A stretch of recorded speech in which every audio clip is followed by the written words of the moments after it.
السلام عليكم ورحمة الله وبركاته. اللهم صل وسلم وبارك على الحبيب المصطفى صلى الله عليه وسلم. ازيكم يا حبايبي؟ عاملين ايه؟ رب تكونوا بخير وفي احسن حال دايما.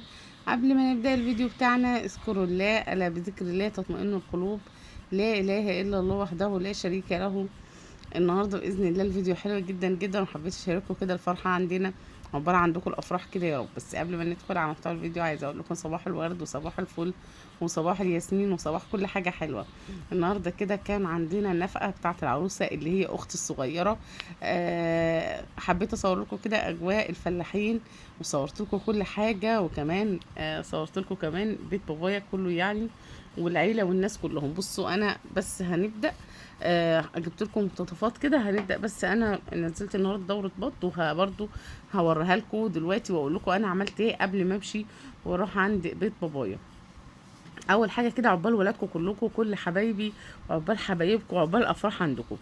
فرح اختي خلاص يوم 2/9 باذن الله. وكاتب الكتاب ان شاء الله يوم 28 الشهر العربي، يعني بعد باذن الله كده 10 ايام، كده 10 ايام يا اقل يعني تقريبا. فالنهارده كانوا جايبين العريس كده بيجيب حاجه اسمها نفقه او عشاء، مش عارفه، هو الناس بيقولوا عشاء وناس بيقولوا نفقه. انا معرفش هي اسمها ايه بصراحه، لان على ايامي يعني مش عارفه، ايام انا كنت اتجوزت من 16 سنه او حاجه. مش عارفه اصلا، مش كان مش فاكره كان بيجي الحاجات دي ولا لا، بس تقريبا كان ما كانش بتيجي الحاجات دي. جبت لكم كده شويه في الاول، وهكمل لكم طبعا بالصوت والصوره وكل حاجه بعد ما انزل لكم الروتين بتاع البط. ان انا اصلا رحت عند بيت بابا يعني كان تقريبا كده بعد الظهر، كان حوالي الساعه 2. فكنت منزله دوره البط المسكوفي دي، قلت بقى ايه انزلها كده واقول لكم ان انا هنزل دوره بط مسكوفي وبط فرنساوي بيور كمان، وباذن الله هنربيهم مع بعض كده هنا. وعلى القناه التانية بقى اللي عايز يتابع الفيديوهات كلها يتابعها على القناه التانية اللي هي هبه الراجس بالبلدي كده، لان انا هنا هنزل الطيور في روتينات بس، مش هقول لكم التربيه بالتفاصيل. التربيه بالتفاصيل والتكات والحركات وكل حاجه والادويه والتحصينات وكل ده هيبقى على القناه التانية، لانها مختصه بتربيه الطيور فقط يعني. لكن انا بجيب لكم الروتين اللي بيحصل لي يومي. فانا قبل ما اروح عند بيت بابا، انا على فكره مصوره لكم عند بيت بابا وسايبه الصوت مفتوح بقى، وبصوا يعني الناس دي كلها على طبيعتها كده، فيا ريت ما فيش حد يتريق عليهم ولا يتكلم مثلا كلمه تجرح حد فيهم، لان دول في الاول وفي الاخر اهلي. وعلى فكره هي الشرقيه طريقه كلامهم زي ما هتسمعوها في الفيديو دلوقتي، هي اغلب الشرقيه يعني نفس الطريقة ونفس الأسلوب اللي هتسمعوه في الفيديو ده. فأنا بعتذر برضو عن أي حاجة كده ضايقت حد ولا حاجة في الفيديو، أو طريقة الكلام مثلا. فأنا صورت لكم الناس دي على طبيعتها كده. دول طبعا مراتات إخواتي يعني، لأن إخواتي البنات ما كانوش موجودين، أنا بس اللي كنت موجودة يعني. فأختي واحدة في الشغل وواحدة في القاهرة، فما كانوش موجودين، انا بس اللي كنت موجوده والتانيين بقى مراتات اخواتي يعني وولادهم وكده. المهم بقى ايه، جبت الفراخ بتاعتي، كانت روعه معايا طبعا، والبط بتاعي اقصد، وطلقناهم كده. بصوا بط شقي قوي ما شاء الله اللهم بارك. حطينا لهم حبه علف كده مش كتير يعني، وحطينا بقى شويه ميه بمحلول جفاف كده. وقلت قبل ما امشي عند بيت بابا يعني اكون حاطه لهم الاكل والميه ومظبطه لهم الدنيا، وعشان بقى لما ارجع ان شاء الله باذن الله ابقى ابص عليهم كده واقفل عليهم الشبابيك، وان شاء الله من بكره بقى ابدا ليهم التحصينات. دي كانت دوره بط مسكوفي وبط فرنساوي بيور. السلام عليكم ورحمة الله وبركاته. اللهم صل وسلم وبارك على حبيب المصطفى صلى الله عليه وسلم. ازيكم حبايبي؟ عاملين ايه؟ يا رب تكونوا بخير واحسن حال. دايما قبل ما نبدا الفيديو بتاعنا اذكروا الله، الا بذكر الله تطمئن القلوب. لا اله الا الله وحده لا شريك له.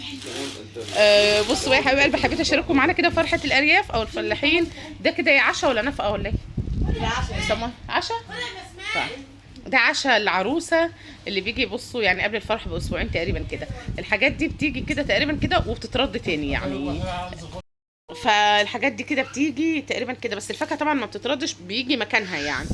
الحاجات دي بتيجي قبل الفرح كده بشويه كده للعروسه يعني. فحبيت اشارككم. شوفوا بقى كده في الارياف عندكم بيجوا كده برضو زينا ولا ايه؟ دي كده كمثرى اهي، وده بصل وبطاطس وعنب. بصي يا اسماء، شيلي الحاجه، شيلي دي من جنب شيلي دي من جنب البتاع، من جنب الاريال. انا شامه ريحه اريال وصابون هنا. انا زوارت واحده يا ريس مع عشان العروس اهو. اه دي عشرة عروسه وبابا اهو. هي على فكره عروسه تبقى اختي. سلم عليهم يا بابا، واعمل لهم اي حاجه. سلم عليكم وبقول لكم كل سنه وانتم طيبين. دي اختي الصغيره المفروض يعني، وده فرح. حبيت اشارككم كده بقى ونصور عشرة عروسه. ودي علبه سمنه اهي، بيجي ايه بقى شوال دقيق او شكاره دقيق وعلبه سمنه كبيره عشان بيتعمل الدقيق والبسكوت بتاع العروسه اللي بتاخده معاها هناك طبعا، وبتفرع على الجيران عندنا هنا. وده اوكسي. الحاجات دي بقى هتروح زي ما هي. مش قادره تشيلي ولا ما اتشالت لسه؟ شلت حاجه اصلا؟ كله عامل. لا مش راضيه اجيبها. انا جبت ده بس. لا مش ظهر. هاتي ده بقى كده ما نشوف ايه ده يا رش. تعالي هنا تباتين عشان نشوف الهدوم ونوريهم الهدوم. انا قاعده مش قادره. ما تسكتي. هدي محمد انت داخل على المانجا جوه. بصوا حبايبي، دي هدومها بقى. دي هدوم داخليه. هاتي رشا كده اللي معاكي كده وريني. دي رشا بنت اخويا. بص لهم يا بنتي يا رشا، اعملهم بقى. دي العروسه الثانيه بقى اللي لسه يعني بنت اخويا الكبير. فدي العروسه الثانيه هنوريكم برضو الحاجه بتاعتها ان شاء الله. وبصوا بقى، افتحي يا رشا كده ما نشوف الهدوم. دي حاجات برضو داخليه. داخلي مش تفتحي رشا. دي كاشات يعني وحاجات داخليه. ماشي، خلي الداخلي كده على جنب ووري بقى العبايات كده والحاجات دي. رؤى هتوديها فين دي؟ لا طب روح اغسليها. دي عبايه. عبايات دي عبايات نص كم. طب عادي عبايات نص كم عادي افتحيها. مش دي عبايات يا بنت. طب دي ايه اللي جوه دي كله؟ كل ده داخلي؟ ايه في لسه ساعه 7. هات العباية السمرا كده. افتحها كده خلي الناس تشوف. دي ذوقي على فكره. ده انا من ايها لها.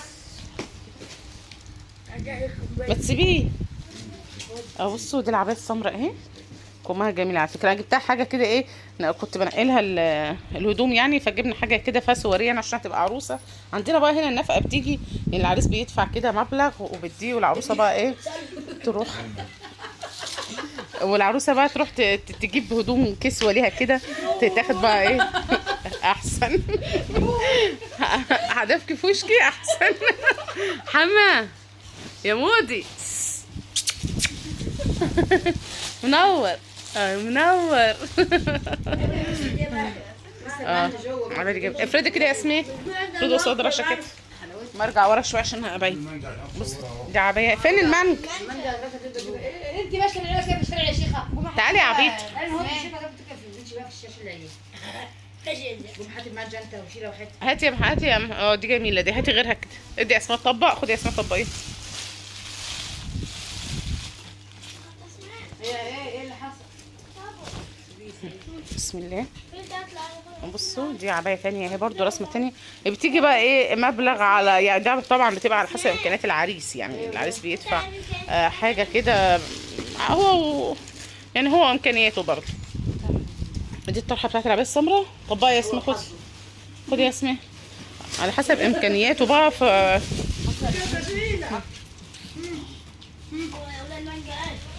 دي العبايات اللي دي برضو عباية برضو اللي هو نظام الاستك من النص ده كده. فكرة العبايات دي رخيصة. مانجا عندك؟ ماشي. كرتونة مانجا هناك اهي. هنشوف الحاجات دي كلها كده. خدي يا سلمى. تعالي سوا طبقي. مش هجيبكي. تعالي طبقي. لا بس انتوا بتضحكوا ولا ايه؟ بتضحكي يا بيه. بتعمل ايه؟ عملت ايه؟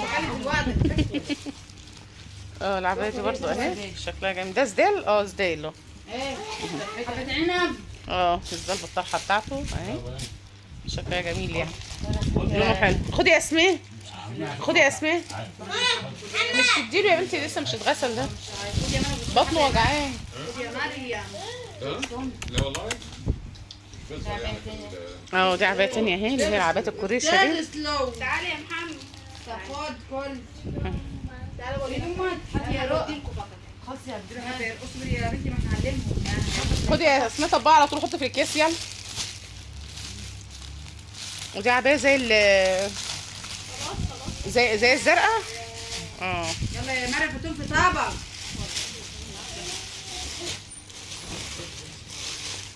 دي جميلة برضو اهي. اللون الحمصي ده حلو. دي حلوه انت رخ. هاتي طبق. جميله دي برضه. طبعا ماشي كده. لسه في عبايات تانية.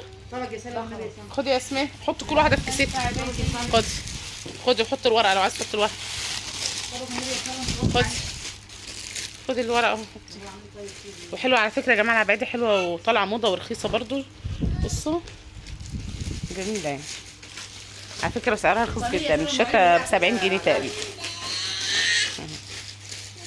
جميله. خدي يا اسماء. لا مش هتظبط فيهم حاجه، هتظبطهم. هاتي لو هاتي الطرح كده. الهدوم دي اصلا المفروض احنا بنجيبها، وبعد ما بنجيبها العريس بياخدها معاه تاني ويجيبها مع باقي الحاجات دي.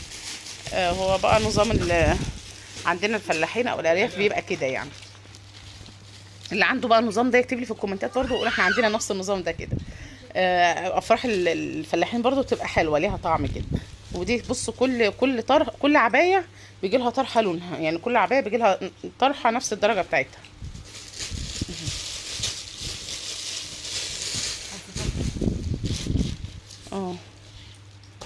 كلهم اهو.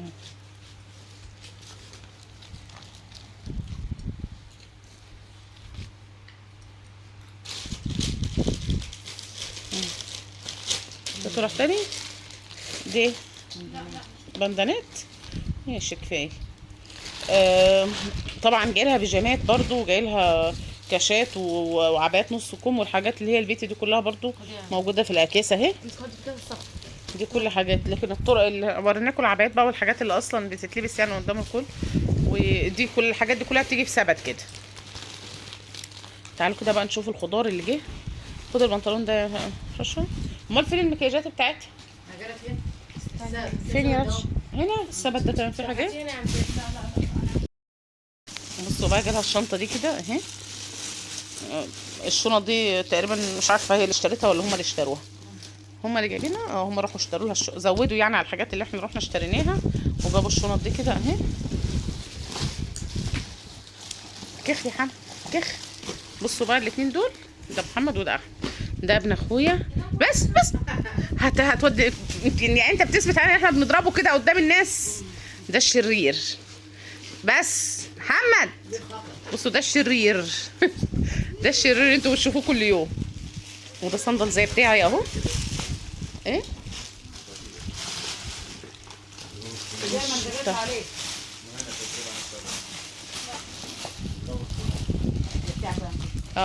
زي بتاعي اخو بتاعي بالظبط.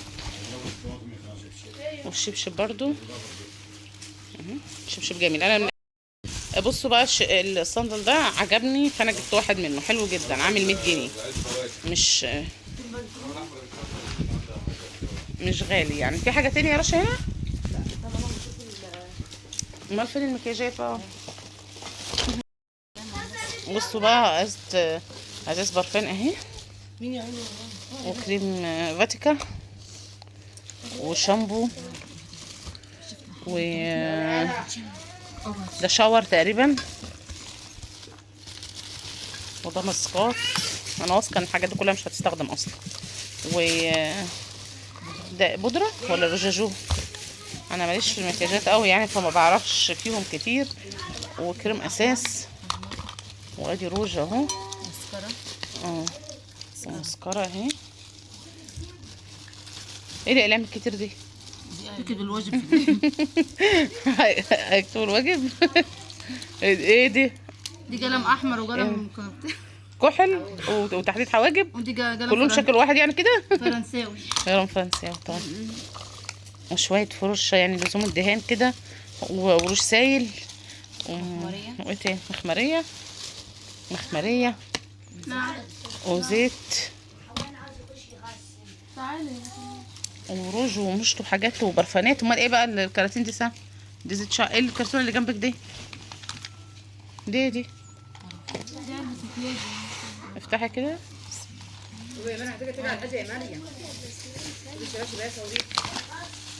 استنى هاجي عليه.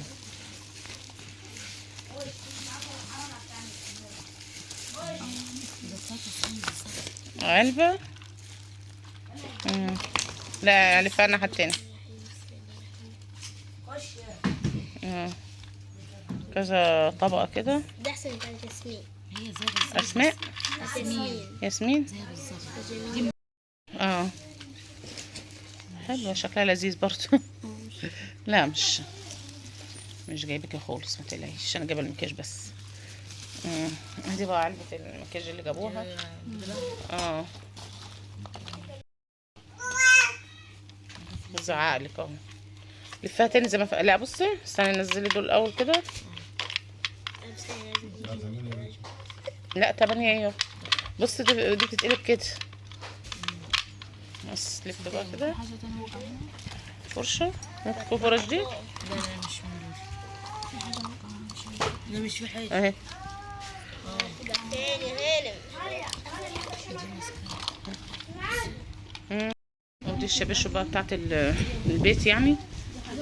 انا اللي برضو منقيه لهم دول كده فرايح شويه كده عشان بما انها عروسه يعني. وده كمان جبت لها واحد فضي وواحد ذهبي. هم شكلهم حلو برضو كده تلبسهم في البيت. دي بتنضف فيها المكياج. ما طلعش دم خالص. اوعى يا اخي قوم. انا بنات الطيبه في انت ايه يا اخي؟ واتغزت وبنفضها وخلاص. ما تسكت بقى بدل ما قوم على حاجه.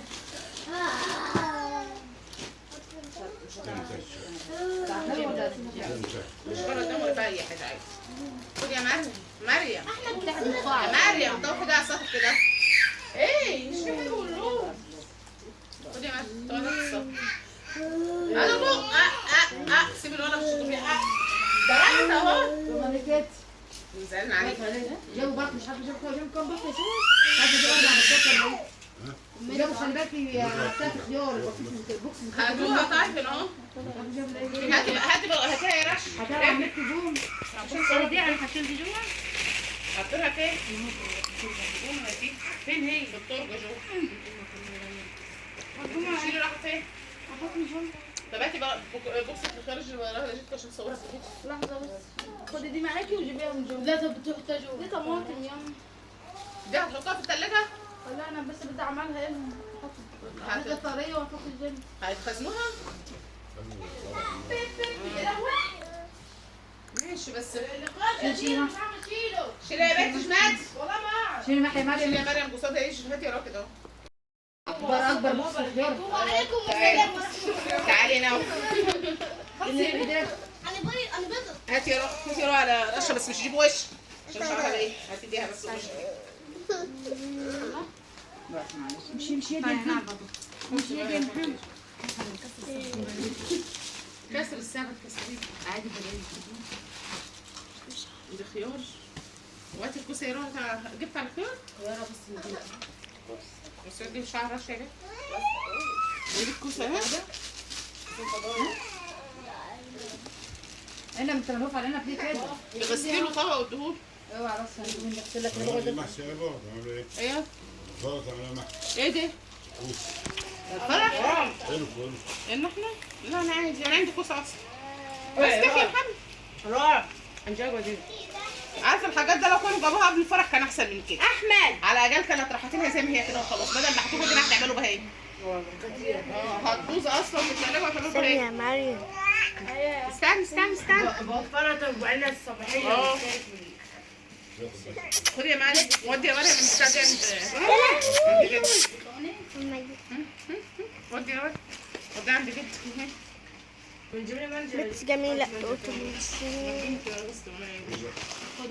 انا جبت له طريقه واحده يا جد.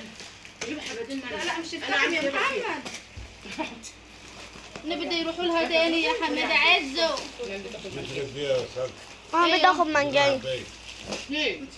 انا جبت اثنين. أسمن كمان بس شوفي يا بنتي ده